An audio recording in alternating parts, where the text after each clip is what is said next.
Olá, tudo bem? Um fraterno abraço. Hoje, em Vivenciando Chico Xavier, vamos refletir as mensagens Ajudemos também e Perante Jesus, pelo Espírito Emmanuel, do livro Palavras de Vida Eterna. Rogando aos amigos espirituais que nos iluminem, para que possamos juntos conceber o entendimento das mensagens que amorosamente se dedicaram e se dedicam para nos despertar para a vida. Ajudemos também. Ele respondeu e disse: dai-lhes vós de comer. Marcos, capítulo 6, versículo 37. Sobre a primeira multiplicação dos pães, que também está em Lucas e João.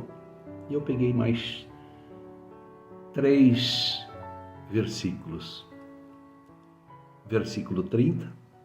Reunindo-se os apóstolos com Jesus, contaram-lhe tudo o que havia feito e ensinado.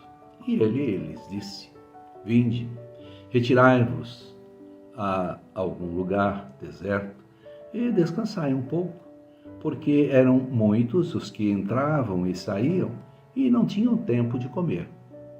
Entrando, pois, numa barca, retiraram-se a um lugar deserto por estarem a sós. Muitos os viram partir. Outros disso tiveram notícia e, indo de todas as cidades para lá a pé, chegaram primeiro que eles. Ao desembarcar, viu Jesus uma grande multidão e teve compaixão deles, porque eram como ovelhas que não têm pastor, e começou a ensinar-lhes muitas coisas. Como fosse já muito tarde, chegaram-se a ele seus discípulos, dizendo: este lugar é deserto e a hora já está avançada. Despede-os, para que possam ir aos casarios e aldeias próximas comprar o que comer. Ele, respondendo, lhes disse: dai-lhes vós de comer. Eles lhes disseram: iremos então comprar pão com 200 denários para termos o que lhes dar de comer? Disse-lhes: quantos pães tendes? Ide e vede. Quando se certificaram, disseram: 5 e 2 peixes. Então lhes recomendou que os fizesse assentar todos em grupos sobre a relva verde. Acomodaram-se em vários grupos de 100 e de 50 cada.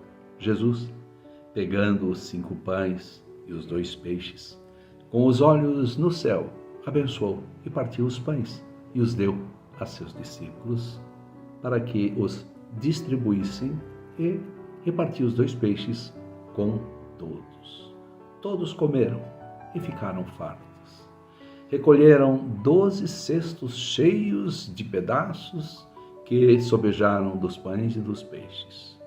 Ora, os que comeram eram 5.000 homens. Nos esclarece Emmanuel. Em muitas ocasiões, propomos a benfeitores espirituais determinados serviços que, acima de tudo, são oportunidades de trabalho que o Senhor, abnegado e vigilante, nos oferece. Enunciamos rogativas e relacionamos diversos quadros de ação para a caridade. O doente de certa rua, o parente necessitado, o obsesso que sofre não distante, a casa conflagrada do vizinho, o companheiro algemado ao leito, o amigo em prova inquietante. Os obreiros da espiritualidade movimentam-se e ajudam, devotados e operosos. Contudo, em suplicando o socorro alheio, não nos cabe olvidar o socorro que podemos prestar por nós mesmos. É indispensável acionar as possibilidades da nossa cooperação fraterna, os recursos, ainda que reduzidos, de nossa bolsa, o nosso concurso pessoal, o nosso suor e as nossas horas, a benefício daqueles que a sabedoria divina situou em nossa estrada para testemunharmos a própria fé. Diante da turba faminta, ouvindo as alegações dos discípulos que lhe solicitavam a atenção para as necessidades do povo, disse-lhes o Senhor: dai-lhes vós de comer. E os discípulos angariaram diminuta porção de alimentos antes que o mestre a converter-se em pão para milhares. A lição é expressiva. Não basta rogar a intervenção do céu em favor dos outros, com frases bem feitas, a fim de que venhamos a cumprir o nosso dever cristão. Antes de tudo, é necessário fazer de nossa parte, quanto nos seja possível, para que o bem se realize, de modo a entrarmos em sintonia com os poderes do bem eterno. Perante Jesus. Porventura sou eu, Senhor? Mateus, capítulo 26, versículo 22. E eu vou trazer o 20 e o 21 também. Chegada a tarde, pôs-se Jesus à mesa com os seus 12 discípulos. Estando eles comendo, disse-lhes: em verdade vos afirmo que um de vós me há de entregar. Cheios de tristeza, cada um deles começou a dizer: porventura sou eu, Senhor? Nos esclarece Emmanuel.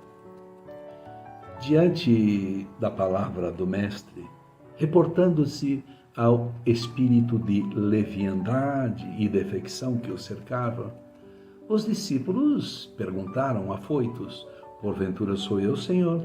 E quase todos nós, analisando o gesto de Judas, incriminamo-lo em pensamento. Porque teria tido a coragem de vender o divino amigo por 30 moedas? Entretanto, bastará um exame mais profundo em nós mesmos, a fim de que vejamos nossa própria negação à frente do Cristo. Judas teria cedido à paixão política dominante, enganado pelas insinuações de grupos famintos de libertação do jugo romano? Teria imaginado que Jesus, no Sinédrio, avocaria a posição de emancipador da sua terra e da sua gente, exibindo incontestável triunfo humano? E apenas depois da desilusão dolorosa e terrível, teria assimilado toda a verdade?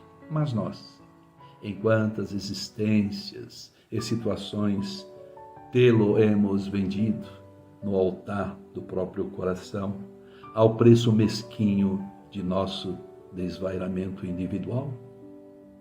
Nos prédios da vaidade e do orgulho? Nas exigências do prazer egoísta? Na tirania da opinião? Na crueldade confessa?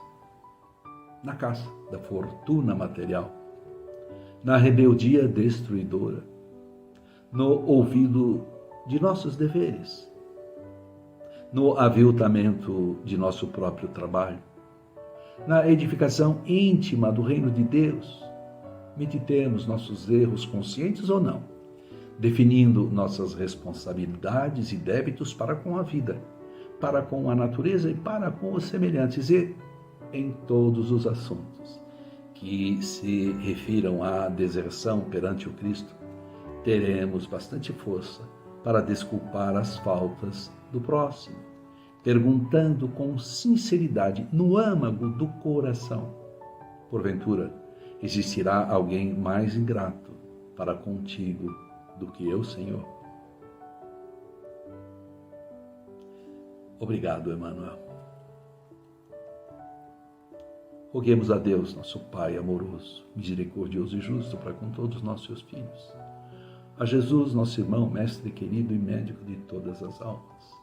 Aos nossos amigos espirituais que amorosamente e pacientemente nos auxiliam nessa nossa caminhada na presente encarnação, para que sejam despertadas as leis de Deus que estão em nossas consciências e tenhamos a vontade de trabalharmos pela conscientização dessas leis. Não te detenhas. Segue, alma querida. Vara o próprio caminho em sombra e vento. Resguarda, coração tranquilo e atento, enriquece de amor o chão da vida. Não te amargure o temporal violento que invade a terra em fúria desmedida. De esperança a esperança e lida em lida, dissiparás a angústia e o sofrimento. Segue, plantando o bem por onde fores, deixando ao tempo o fel das próprias dores. Por mais que a provação te envolva a estrada, além da imensa noite espessa e fria, o Cristo é o divino sol do novo dia, anunciando a nova madrugada. Alta de Souza, até a próxima oportunidade, sempre com Jesus.